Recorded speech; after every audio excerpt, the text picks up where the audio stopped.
podcast. When I was down and lonely, the devil came together.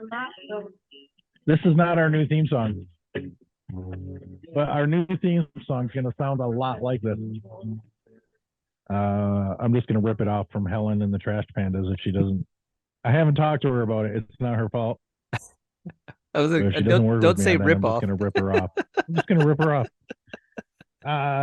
Here we are, Roller of the Barrel. I am your host, the Barrel Roller, Matthew Bernard. I am joined by the Shangri-La of the La-Las, the King of Resistance, Rudy Swampbox Frias. Rudy, how are you, my friend? Oh, I feel like I haven't seen your face in so long. I am doing fantastic. You know what's crazy is during the summer, even though I deliver beer for a living, Mhm. the summer wasn't my busiest when it comes to this podcast because I was doing a lot of vintage baseball stuff. I was traveling for the podcast. I was constantly doing things for the podcast. You, on the other hand, are very busy in the summer, non-vintage baseball related. So you'll see once the summer hit, Rudy's. You guys don't know the duties that we have split up amongst us or anything like that, but Rudy slacked the entire summer on this podcast. And the thing is funny is now I am the one who's slacking because I haven't done ever since I have stepped foot back in this state from Rhode Island. I haven't done Jack Diddley because I am so busy with other things. I am putting as many things on my plate as possible. And but the time is coming. Rudy is now putting out a lot of content. So if you go to the YouTube channel, in fact, he's in charge of doing all these videos and everything. He's really the main brain power behind the videos. I'm going to have him pump it up for you. Rudy?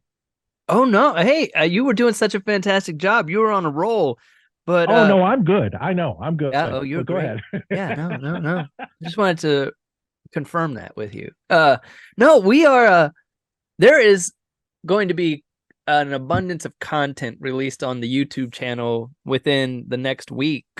Even this evening, a new match from the Ohio Cup, the Canal Fulton Mules versus the Tippecanoe Canal Jumpers, will be released. That video is currently mixing as we speak. Um, we have we're going to release Ohio Cup episode games. I believe we have the Ohio Village Muffins, one of their squads against the Deep River Grinders, the Addison Mountain Stars against the Detroit Baseball Club, the Arizona, and our match, I called them the Arizona Territories Baseball Club, but they actually have a name, and it was the Lost Dutchman, and which is a fantastic name. Um, a match between them and another Muffin squad. So, and then we still have matches from the Ohio Cup. So you'll get a chance to see the Walker Tavern Wheels, the Canal Dover Red Legs, those Rascals, the Canton Corn Shuckers, the Oh, Akron no. Black Stockings. Did you say Akron Cup or Ohio Cup again? I said we still have games from the Oh, Akron Cup to release. I don't know. You might have said Ohio Cup again. Oh, okay. I'm just Well, here to point out your mistakes. we're gonna have all of the cups, Akron and Ohio. I can't say that's even true. I don't know. Maybe I wasn't listening. We'll go. We It's have it on okay. I'm record. used to not being listened Uh, to. But you know what but I love about lately, go what ahead. you know what I love about this is that yeah, like you are so busy. You've got a couple of irons and different fires, and I love it. And then this is where I step in and I can pull some weight and do some stuff and get some stuff going for us. So I'm excited about that. Well, you've done a fantastic job. If Oh, you thanks. haven't gone to our YouTube channel, it is now we can say go there because we have a lot of stuff there. Yeah. Uh, we have a lot of our interviews that we do on the podcast platform that you can see the video of to see uh, every single one of our podcasts that are on the YouTube channel are the video of it, even though some of them have our logo up. They're all videos. None of that's audio only. No. Uh, Also, we have now our first four video matches from the Flat Rock Invitational up there. Mm-hmm. which my favorite is Game 3 when Belinda Carlisle keeps popping up. I was at, as you know, during football season, I am a Michigan State Spartan supporter. We don't need to talk about Mel Tucker right now. And so I tailgate with my friends, the LaRues, and I got his thoughts on the Belinda Carlisle from his video. He was very happy about it. He loves Belinda Carlisle. We even played in honor of the video. We played Belinda Carlisle at our tailgate. It was Mad About You, Rudy, and it went over awesomely. I bet it did. You know what? I played as the last song. I was the DJ of the tailgate this week, and the last song I played was the theme to Pee-wee's Playhouse. I thought that was going to be a banger. It was not. Mad About You, banger. It slapped. I love it. Also, I played the Hokey Pokey, banger. Chicken Dance, negative on the Chicken Dance. Hokey Pokey, yes. Okay. As Michigan State, meet up Richmond. All right, Mel Tucker. Look at Rudy. Do you know the Mel Tucker thing? I am versed on it. Yes. He sexually harassed a sexual harassment advocate that goes around to colleges to try to prevent this kind of thing. You can't make that up. He's going to be fired. Anyway. He's not going to try and stick it out like the Spanish soccer coach. He's not going to have a chance. Yes, like that guy. I'll never resign. No, he is suspended without pay, and that is only because there's a court date. It's not an official court date. It's the wrap up of the investigation, which since Mel Tucker has already admitted to half of the stuff, he's going to get fired with cause. But they just have to wait for the official court date. So then I have to listen to all the Mel Tucker jokes, blah, blah, blah. And, you know, we have the gymnastics coach that went around assaulting all the gymnasts. And then our president, oh my God, it's a mess over there. But I can proudly say I'm not an alumnus. I'm just a supporter. so your venom does not hurt me. All right. But I'm still going to the game against Washington on Saturday. I just want you all to know I am not boycotting football. I don't boycott things. I enjoy them for what they are. I love it. And so that's one of the things on the fire. And, just 15 minutes before I got into this Zoom, I had just gotten back. I worked on the Mike Feeney's Deranged Haunt today. You can see the hat. It's a new hat. So because I'm crazy, I drive an hour and 45 minutes down there. I put in 4.5 hours of work, and then I drove an hour and 45 back to get here in time to do this podcast. And the haunt is a wonderful thing. And Rudy, I know you don't like to get scared, but it's a beautiful thing. And so my character that I'm going to be coming up with, as I'm actually a full-time haunter this year. Yes. Only this year. We'll see how it goes. Okay. Well, I'm a fisherman. Okay. So I was like, hey, I'm going to color in my beard and stuff all white. So it all matches and it's all white. And then look at it. It looks great.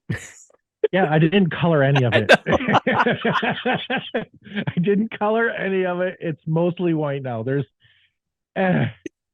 whatever. I don't even know if I have to. Probably not. It's sad. I'll stick a pipe in here and I'll do my best. I have a dock to work with, so I'm a fisherman on a dock, and I'm going to the deepest, darkest places of my heart and my soul for my character, and I love it. I'm not going to have a problem with it. I love it. And Rudy's getting back into the acting game. Tell us about that play that you're going to be in. It's a little ways down the road. I get to do I got cast in a play called it's a new play, and it's called You Will Get Sick, and it's hard to explain it, the premise of the play, but it deals with individuals transitioning from an illness, and whether that transition leads them to death or health. And that actually will open here in Columbus, in downtown Columbus, and I believe April. It opens the week of my son's birthday. So I think it opens like April 5th, I believe. And it'll run to mid-May. And yeah, I'm really excited about it. I haven't done a show. I haven't done a paid acting gig since 2017. So it'll be a lot of fun to get back into that world. Well, Rudy, when Rudy was young, he got bitten by the acting bug, so he went for it. He did something that most people have regrets about, is not going for it. You know, succeed or not, everybody gets bit by something, and not everybody goes for it. Rudy went for it, and was in a lot of stuff, and did a lot of things, and had a lot of experiences. And then in 2017 decided that he wanted to give up on that and go down a different path. I wanted to podcast and focus a lot on podcasting, and he wanted to do things that actually made money. So so he went and got a job. But Rudy has done things. Rudy's done things in New York. Yeah. And so that's the thing that should do. I find myself having to explain all the time, is like when that door opens, it kind of creaks open, and then everybody's like, well, what have you done? And then it's like, well, I'm not going to talk about, like, you know, the repertory companies I've worked with and like all that stuff. It's just like, oh, I've done some theater. So like, yeah, you don't get to be the spokesperson for Bed Bath & Beyond Mexico. You stole my joke. You son of a bitch. I knew it. You stole my joke.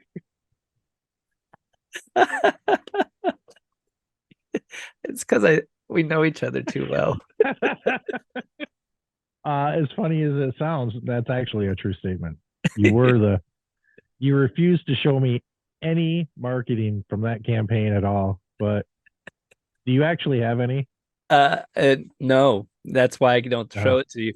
The only marketing I have is from when I was a part of Yum Brands marketing campaign for Taco Bell Pizza Hut. This is new. Yeah. This is new. Yeah. Taco Bell Pizza Hut. Was yeah. it the combo restaurants or something? Or no, it's the same company. Well, they're all owned by the same, but KFC, Taco Bell, and Pizza Hut are all owned. Do you have yourself on a picture of a Taco Bell something? I have a picture of me. It's a recreation of that iconic like steel beam workers picture, you know, like where they're building the Chrysler building and the workers are sitting on the steel beam eating lunch above the city. It's inspired by that, and it's like a dinner table on a steel beam, and I'm holding a taco, and my date across from me is eating a Pizza Hut pizza, and then there are some Taco Bell and KFC workers on either side. I'll send you that. I have. You send me that pic, and I'm making a shirt. I'm having this shirt. I just want you to. I'm warning you ahead of time that this shirt would happen. Yeah. So anyway, enough about us. The reason why we're here, we don't have an interview this week. What we're doing is we're gonna have Rudy take us down the road of the recap, I guess, as it were, of the Ohio Cup weekend that he attended and I did not. And let's hear. We're gonna talk about many different things. Yeah. And you experienced all of them, so take it away, Slugger. Well, you know, I mean, as an individual who has attended the Ohio Cup before, you're well versed in what that weekend has to offer for the community, and this weekend was no different. Honestly, it was the Muffins and Diamonds have a huge undertaking. They offer this event free of charge to the clubs that attend, and they figure out how to populate and supply a hospitality room for, I mean, easily over 100 vintage baseball players and families, free of charge. You know, the village is operational, so it's a lot of moving parts, and once again, they just do a phenomenal job. They have a really great support system built in through their volunteer organization. So we go, I'm very lucky, I consider it lucky, to be able to help set up the fields for them the Friday before the Ohio Cup, which is always an undertaking because Barrel Roller, how would you describe those fields out on 17th Avenue? The big fields. Iffy. It's that. So it's, and you're right. We had a whole conversation about it. It was it used to be a parking lot. I would say you get some oh, you're freezing on me. Oh, But your hand's moving. okay. How could your hand be moving, but you're frozen? Go ahead, Fox. Well, it just told me my internet connection's unstable. All right, here, do me a favor. Explain, elaborate on your answer, and I'm going to hard line into internet. Well, my experience with the Ohio Cup fields is that they're a smidge small in some certain spots.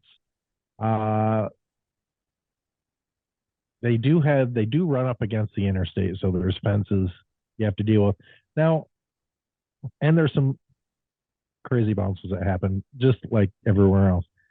But it's sandwiched in between the interstate and a road that goes through the Ohio Village connection. So sometimes you get some cars hitting the parking lot and follow families of 3 down the third baseline out. And I don't know. There's not a lot of character to those fields. But you're sandwiching in 3 into a room that's really for 2. How's that? That was beautiful and accurate, which is amazing because they're able to do they're still able to make these fields work. Yes, they have like on their smallest field, from home plate to right field before you hit the fence before the interstate, it's 200 feet. So you're going to be limited in what you're able to do as a hitter. And a lot of these fields, for some reason, it stopped raining here in Columbus for weeks. So not only were these fields rock hard, but they were like hard to like, you had players hitting bags, rounding bases, taking sliding, which happens. I mean, but I think the beautiful thing is that it didn't take away from the moment and the event. Like everybody, it's just the nature of people. They're going to complain about something. You're not going to make everybody happy all the time. But even with those coming in and knowing, yeah, these fields are going to be a little interesting. Still, you had great games. You had people enjoying themselves. And honestly, I was pretty happy because the Capitals were able to set up right there at the small field. 3 of our 4 games on Saturday were right at that field. So we set up like 6, 7 tents, and then we didn't move all day. It was like kind of, I would assume, I've never really tailgated, but I would assume that's what a tailgate is like. It's like we're all in the same area, we're all consuming the same beverages and the same food, and we get to play some baseball as well. And it was a fantastic Saturday. They had a number of clubs. I was going to try and count the clubs beforehand. I didn't get a chance to do that, but they had clubs from Arizona, Indiana, Michigan, Pennsylvania, obviously Ohio. What else did they have clubs from? Missouri? Oh, Minnesota and Missouri. So, I Oh, mean, yep. they clubs still. It is still a destination for vintage baseball clubs to attend. If you would like to see, Well, yeah, what's up? I was just gonna say that you do get your complaints every year, just like every other event, by the way. Uh, but it's funny how they always come back. Everybody who complains always comes back. Uh, the way I always explain the Ohio Cup is it's a season ending picnic. That's exactly what it is. It's not supposed to be the most brilliant baseball you've ever seen. It's not set up to be that. It's 50-minute matches. You're just supposed to go out there and have some fun. And it's a tip of the cap to the season. It's over. It's a perfect way for most teams to end the season. I think it's great to be able to say goodbye to everybody because you won't see them again until you hit the field in May, Mm-hmm. and that includes your own team in some cases. And so it's really the best vintage baseball event overall in Ohio if you take it for what it is. Now, if you go in thinking it should be something else, you're going to be disappointed because that's not what it is. It is not a tournament. So Yeah. it is not a tournament. It is not hour and a half, 2 hour matches. You're not getting a full game in. You're not going to feel satisfied with the outcomes of the games. Mm-hmm.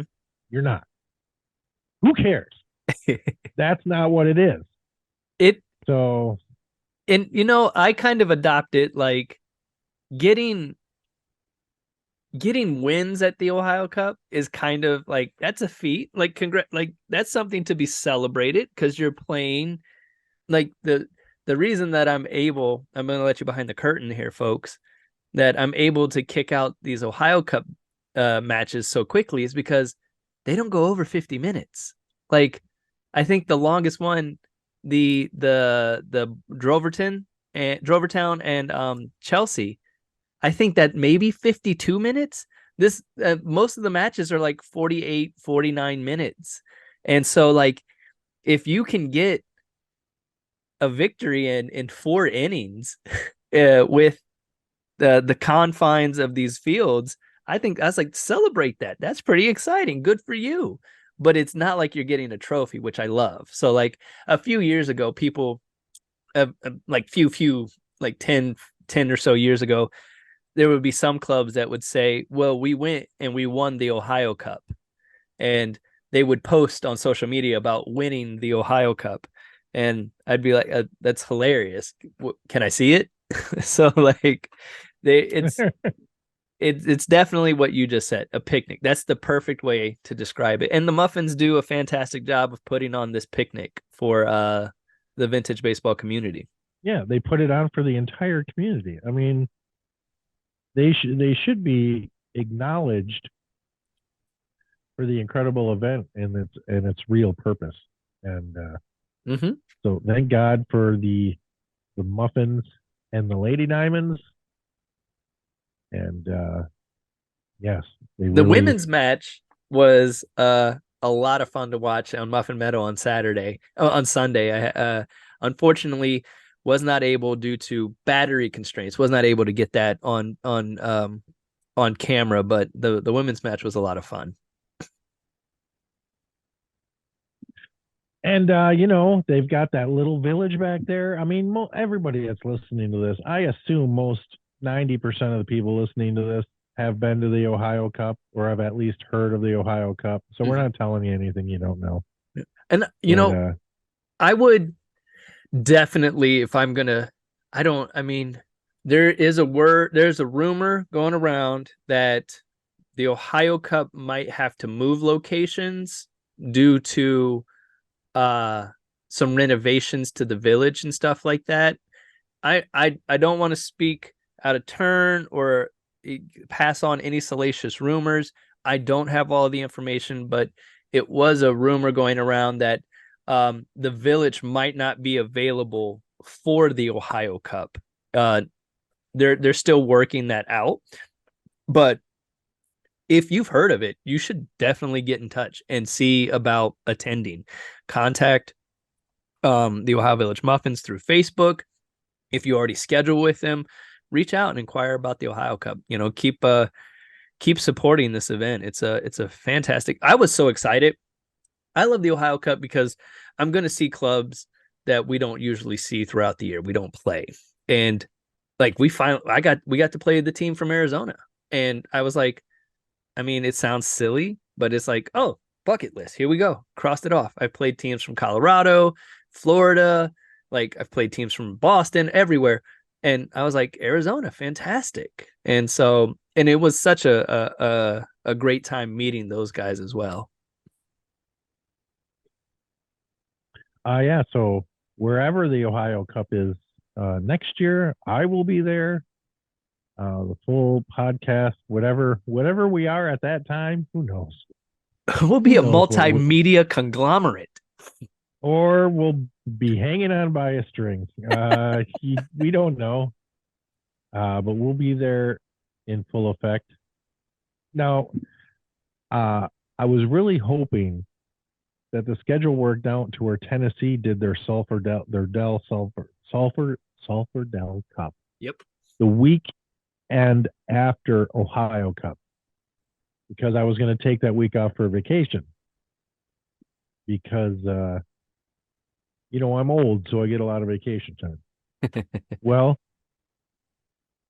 so it didn't happen that way. So the Sulphur Dell Cup is in 2 weeks after the Ohio Cup. So that's next weekend. Yep. Well, I can't go. Because I can't get the time off of work because I did not ask for vacation time because they're 2 weeks apart. And we don't have enough guys for me to take that time off right now. Yeah. So I can't go to the Sulphur Dell Cup. No, I did a lot of traveling this year. So, however, the main thing I wanted to do this year was a Sulphur Dell Cup, but it comes at the end of the season. So I'm hoping when they schedule next year, it's the week after Ohio Cup, and I can take the whole week off for vacation and go check it out. Just throwing that out there. I mean, you've given your pound of flesh this summer. Let's be honest. I mean, yes, but I want to give some flesh to Tennessee. Did that come out wrong? Yeah, no, sounds good. Sounds good. I just want to go down there and give them some flesh. Yeah, that works. Still good. Yeah, so I can't wait for that. Here's what we got coming up next year. Rudy and I are going to be at the World's Tournament, and we're going to be videotaping all of them. We don't know what we're going to be next year, but we can tell you the minimum is we're going to videotape is that Walnut 1 or Walnut 2? I always get Walnut those numbers mixed up. Walnut 1. Okay.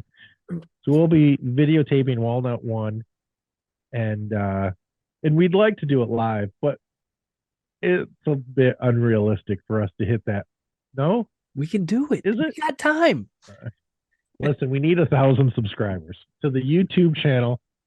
Go there. There's a video up right now that's getting a ton of views of the Friases stealing handkerchiefs from the Rochester Grangers, and then Rudy doing a post-game speech, and all of them come out into the open. It's a wonderful, not everything we have on the YouTube channel is an hour and a half long. There's the Gingerly Gentlemen's up there, the Mightiest Strikers up there. So go there, subscribe. We're over 50 people now subscribing. We need 1,000. So anyway, we'll be recording matches at the World Tournament, and that's a for sure. I'm going to the Ohio Cup next year for sure. I'm going back to Boston in May, but that's not a vintage baseball trip. That is me going to Fenway Park. And then it might be a vintage baseball trip. Things are being worked on behind, as Rudy and I are still very interested in somehow, some way, somewhere putting on the Roller Out the Barrel Classic. Some of you ask me, what is the Roller Out the Barrel Classic? Is it just a tournament? No, it is not just it's not just a tournament. It's a tournament for 96 people. That's it. There's a cap. You have to pay for your spot. All the money goes towards it would be charity and the tournament. And what happens is it's for individuals and not for clubs. So you buy your spot, your name goes into a hat, your team gets pulled out of a hat. Now it's a double elimination tournament. So when you lose, not only do you go into the losers bracket, but your team changes because everybody, when you lose, everybody's names go back into the hat. And every single match you have after you lose, your team changes every single time until you get to the finals. And the finals would be a team that has not lost against a team full of people that have all lost and are playing together for the first time. Love it. So if that team beats the undefeated team, naturally that undefeated team has now suffered their first loss. Now everybody has one loss, and now all the names go back into the hat. And then you have a championship match all mixed up again of all the people that made it to the final match. Yeah. So it's like that. And then, of course, it's also being built around a day full of skills challenges, which include the Gingerly Gentleman, the Mightiest Striker. Also, Trevor Gogola won the Vintage Baseball Ballist of the Year, or this is King of Hearts, or whatever it was. King of Diamonds? Yeah. Maybe. And so we're going to, and that was done with throwing and hitting skills, hitting targets and all that stuff. That would be coming back. Yeah. And then there would be some other skills, things that I have not Frankensteined yet. So they will exist. But so it's a day full of baseball, but you are not necessarily playing all day. But when you get double eliminated, you don't have to go home because you'll have plenty to do baseball related still. Yeah. But playing again won't be an option because once we have it set up for eight clubs, 12 people, 96 people, 12 people per club, 96 people. If somebody drops out, well, they too bad because we're not filtering people back in that lost. When you lose twice as an individual, you're done. Sit and enjoy it, or do a skill. You're done. So that's how that goes. So right now, I'm working to do one on the East Coast and in the Midwest. That's what we're looking to do is 2 of them. Ooh. And that's what is on my plate for next year. That's all. And the Worlds and the Ohio Cup. And I think that's it. You know, I don't want to go crazy here. No. So Rudy, you're on notice. You have to find us a place in Ohio to do this. Okay. I'll keep looking. I will. And, I'm excited for not only everything happening next year, but also like expanding our video component.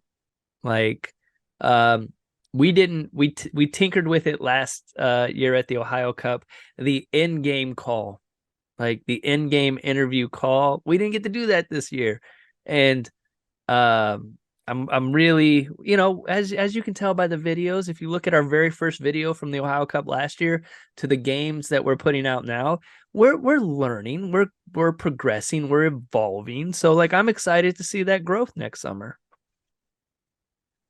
Also, if you're still listening and you know a character in vintage baseball and you think they should get their episode, we hear this stuff all the time when we're in person. Is so-and-so should have an episode. So-and-so, just contact us, tell us who it should be, and we will contact them and get them on the show. Yeah. But I'm old, man. I don't remember. And I'm trying to get people on the show, and we're trying a bunch of different stuff, and we're still going. Yeah. The end is not in sight. The end is not in sight. You know what really made my heart soar was, and you encountered this a little bit at the World Tournament as well, and I encountered this at the Ohio Cup, was individuals coming up saying that they listen and they enjoy the episodes, and they obviously we're life partners, we're stuck together, we're imprinted on people, so when they hear barrel roller, they assume to see Swamp Fox, and when they see Swamp Fox, they assume to see barrel roller. So this at the Ohio Cup, everybody was asking where you were at, and they wanted to know how you were doing, and talked about like their favorite episodes and how much they listen. It was just, I was like, wow. I'm genuinely thankful, and I was like, man, this is, I'm really glad that that there's an audience for this. I say it all the time that people would be surprised if they knew how many people listen to the show, because it's a large community of vintage baseball, and although they only listen to the episodes that interest them, so Yep. there is a group of people that listen to every episode, but then there's a group of people that pick and choose. Mm-hmm. Understood. I have podcasts I listen to that I do that enough too. Mm-hmm. Look, there's a podcast called Cinephobe that they review bad movies Yeah. that did not get a good score on Rotten Tomatoes, either critics or fans score. Yeah. It has to be under a certain amount of score, and then they'll pick a movie and they'll do it, and to see if that was actually a bad movie or if it got a bad rap. Uh-huh. And if I have not seen the movie, I generally don't listen to the episode. So There you go. it's the same kind of thing here. I listen to most of them. It's great. Cinephobe. Have you ever heard of it, Rudy? Yeah, it's part of the Dan Le Batard family, the Metal Arc, right? Well, it is now, but it did not start out that way. Is it? It was on its own. Amino Hassan and Yeah. yeah, I like that. Amino Hassan, who was a front office member of the Phoenix Suns, and now is just kind of like an NBA insider. Yeah. But he's great, Yeah. and the guys on the show are great. So that's fun. So what are we promoting another? So if you go to I was about to Cinephobe, say, hey friends, you go through hundreds of episodes of them talking about what is the one, Practical Magic, I think is the one I got Amy to listen to. oh yeah, But I love that. or Hocus, I think they did Hocus Pocus, because Hocus Pocus did not do well when it came out. You know, I could like see they that. could actually do A Christmas Story, because that bombed when that first came out. So I don't know if the nostalgia or whatever will get to you. By the way, we're just going off in so many different directions. Oh yeah, I can't help it. So send in any requests for people to be interviewed. If you are interested in maybe doing a Roller Out the Barrel Classic day, we really want to get it in a day, a Saturday. oh yeah. And you're in the Midwest, I'm not going to open it up to the East right now because I'm working on something. But in the Midwest, you got to have 3 fields because we need the room to do some stuff. And I have a feeling this is going to be a very good event to start the season out with, because let's face it, Rudy, we're gonna start going down the path right now. All right, here we go. You It's got to the end of the save season. this. Wait, no, you got to save this for our Festivus episode. It's the end of the season. Yeah. And you feel really good. Now, you don't remember what happened. I'm going to remind you what happened. What happened is you got really excited in the off season. Scheduled that you had to cancel half of them, or the other team canceled. Your schedule looks like a lot of red X's. That didn't happen. Listen, stop it. You're excited right now. You're excited probably because you went to an event like the Ohio Cup, and you end the year on such a high, like the Ohio Cup would tend to do to you. And you go home and you're like, I can't wait for next season. And you don't even remember how you blew the team off 4 times to do other things. You don't even remember that you did that. You did that. Stop saying you're excited. You're a liar. Okay. Stop blowing off your club. It's affecting people's schedules and lives. Commit to making a smaller schedule that your guys will actually commit to. Then teach them the definition of the word commitment. And then you take that smaller schedule. It doesn't have to be tiny. Take that smaller schedule. You fill all those days. Everybody gets to play vintage baseball. Nobody has to cancel. Nobody. You start the season off with the Roller Alta Barrel Classic. You know why? Because it's for individuals, not teams. And you will commit to it. You will commit to it, and you will say, we're going to be there. Call us the week up. Say you do not have enough guys. I'll be there. 96 gentlemen or ladies who have the word that's what we're doing. Anyway, Love it. go back to listen to our pet peeves episodes if you want more on that. Rudy, it is good to see you again. I'm glad we had this short little talk this week about the Ohio Cup and things we're going to do in the future, things we're doing in the past, and basically an episode just for us to talk to each other. Hey, and we need that. I think we need to. Sometimes we only get a short little bit of time to talk to each other, and then we have a nice guest come in. So this is nice to do a check-in. Yeah, we'll get back to the guests, and I've got some teams getting people together for that. But hey, Rudy, I remember what I wanted to do. I got it right here in front of me. It's an updated top 10 episodes in the history of the Roller Alta Barrel Show. All right. Play this music again. All right, here we go. Number 1, we go 1 to 10 because the top is no mystery there. Number 1 is season 3, episode 27, the Crestline Highlanders. Did I say Highlanders? You said Highlanders, but I knew what you meant. Whatever. They didn't. It's the Crestline Highlanders. And by the way, what a great episode that was to do. I love that. We had a lot of fun with that episode. Yeah. And that is far and away. I don't know what it was, but one day that thing caught fire and it just went. And it kept going. And I remember texting Rudy, like, I don't know what's going on right now, but something's going on with this episode.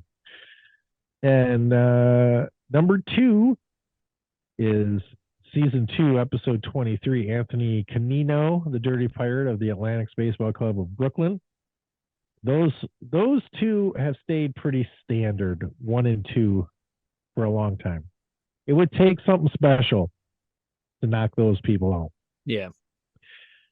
Number 3 is the episode we did right after Crestline Highlanders, season 3, episode 28. It's Paul Mentzler of the Belleville Stags from Missouri.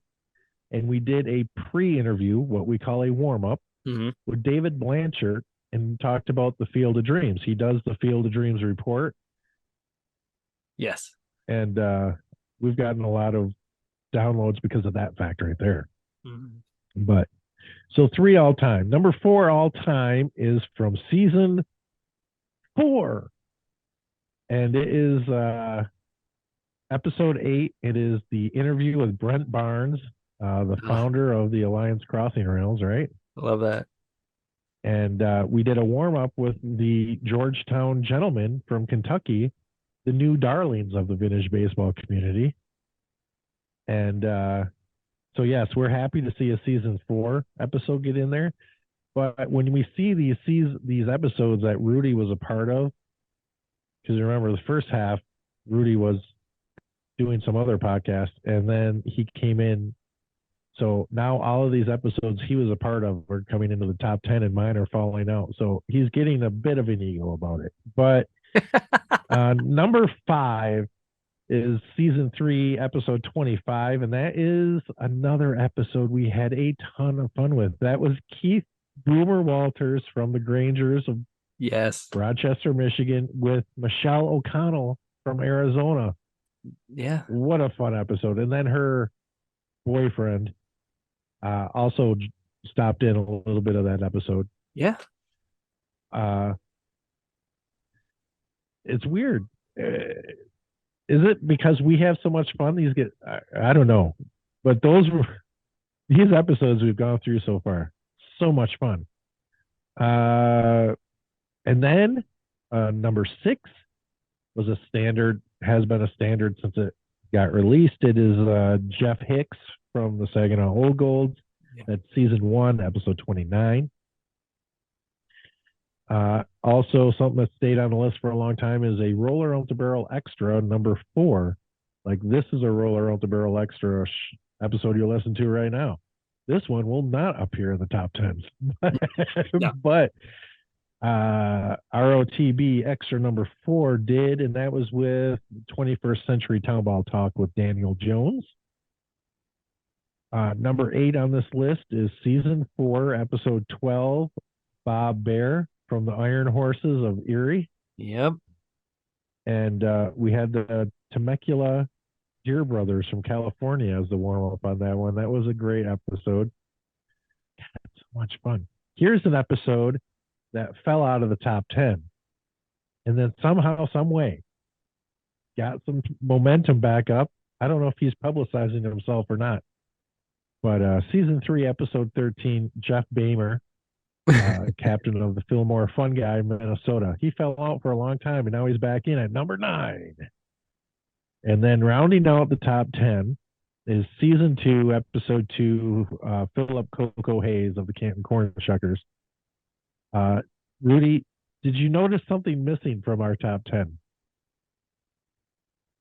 Did you notice someone who from the very first day of this podcast was in the top 10? Where's Marbles? Now is no longer there.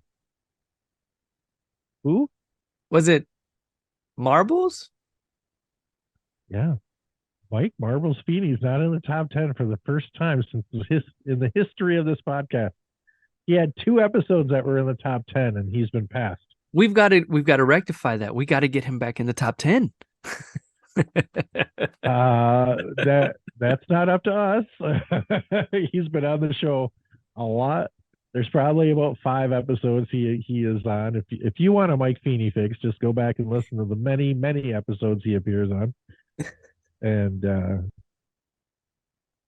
of course, there is the very first episode we released, and there's the episode where he turns heel at the World Tournament, which is a short one. And he was a part of the 200th episode, the 200 celebratory anniversary episode. And he's a part of any time that we're recording and he's around. And he did play-by-play in Providence, Rhode Island of the first match.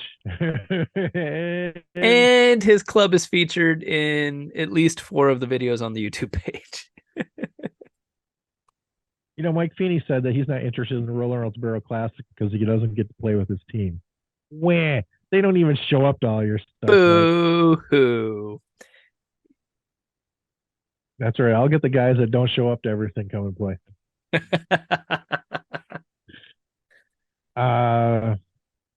So yeah, Rudy, anything you want to talk about before we say goodbye? Oh, you know what? I'm going to play it. A little treat. If you've listened 50 minutes into the show, we have our last Jonathan McLean news break because he's now on the payroll. He's on the payroll. Will be I mean, there is no payroll, but he's on it. This is your Roller Out the Barrel news break for Sunday, February 23rd, 1879. I'm Jonathan McLean. Dateline, Havana. The National Championship of Cuba was played this past month. Competing were the Havana, Almendares, and the Matanzas Baseball Club. Baseball has been rising in popularity as many see the game as an alternative to bullfighting, which was forced on them by the Spanish. Baseball represents freedom from Spain to the Cubans, and this certainly seems to be a popular sentiment among other people among Spanish occupation. The first game between the Havanas and the Matanzas was a close affair. The Havanas defeated the Matanzas 5 years earlier by a score of 51-9, and were hopeful to follow that up with another victory. They started strong with a 10-run third inning, but the Matanzas, whose name means slaughter or killings, put up 8 runs in the fifth to pull to within 4 tallies. The Havanas, however, would not look back and took the first game by a final score of 34-26. On February 2nd, 5,000 Cubans, several hundred being ladies, came to see the Havanas take on the Almendares Baseball Club. Founded only a year earlier, the Almendares are very much seen as the chief rival to the Havanas. The team from the capital would look to their player manager in Esteban Bayan for guidance. Bayan, who had 3 home runs in that 1874 game against the Matanzas, was born in Cuba but played for the Unions of Mauritania, the Troy Haymakers, and the Mutuals between 1868 and 1873. He is considered the first Latin American-born ballist to play professional baseball in the U.S. Steve, as he is known by some, would contribute 2 runs as the Havanas became the Cuban national champions with an 18-10 victory. I'm Jonathan McLean, and this has been your Roller Out the Barrel News Break. It's the best thing that we do, and if people didn't listen through the entire episode, they missed it. Sorry about your luck.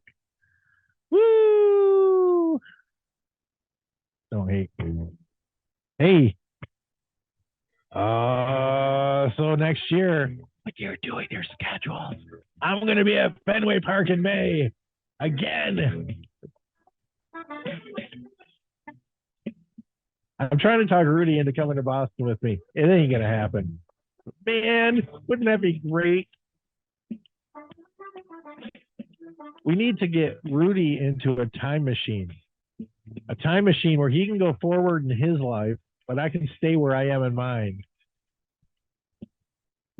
So his kids will be grown and gone and off to having their own lives, and then we can go do things together, but we can't.